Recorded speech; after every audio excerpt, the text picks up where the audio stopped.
Today, we move on to logistics and freight forwarding. Breaking down the real financial KPI benchmarks every logistics business owner and an investor should know. आ जाते हैं हम logistic की तरफ, logistics and freight forwarding की तरफ आ जाते हैं। ठीक है जी।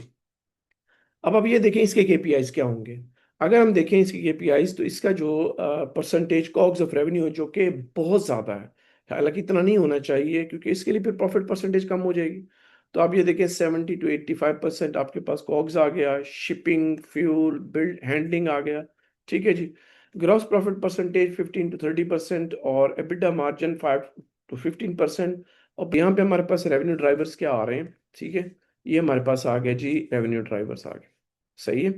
तो यहाँ पे आपने क्या कर दिया, यहाँ पे आपके पास आ गया टनिज। ओके ठीक है, लेन मिक्स है, surcharge, pass through, contract versus spot आ गया, कॉग्स क्या आई आपके पास ऑपरेटिंग एक्सपेंस क्या आया। ठीक है, स्टाफ आपके पास कितना चाहिए, आईटी एटीएमएस क्या है, मार्केटिंग क्या है, ओवरहेड। अच्छा, बिड्डा क्या है हमारे पास, नेट प्रॉफिट रेशो क्या है, ग्रोथ क्या है। ठीक है जी। उसके बाद वर्किंग कैपिटल क्या है और ऑपरेशनल केपीआईज क्या है। ये सारी हमारे पास उसके हवाले से आ गई जो कि हमने कैलकुलेट करनी है, केपीआईज इसके फाइंड आउट करके इनकी परफॉर्मेंस देखनी। ठीक है। हमने फर्दर जो अभी तक डिस्कस किया वो कुछ इंडिकेटर्स है जो कि हमने देखे, तो हो सकता है कि इनको आप एक दफ़ा रिकॉल कर लें तो आपको फिर वो चीज़ें आसानी हो जाएगी उसको अंडरस्टैंड करने में।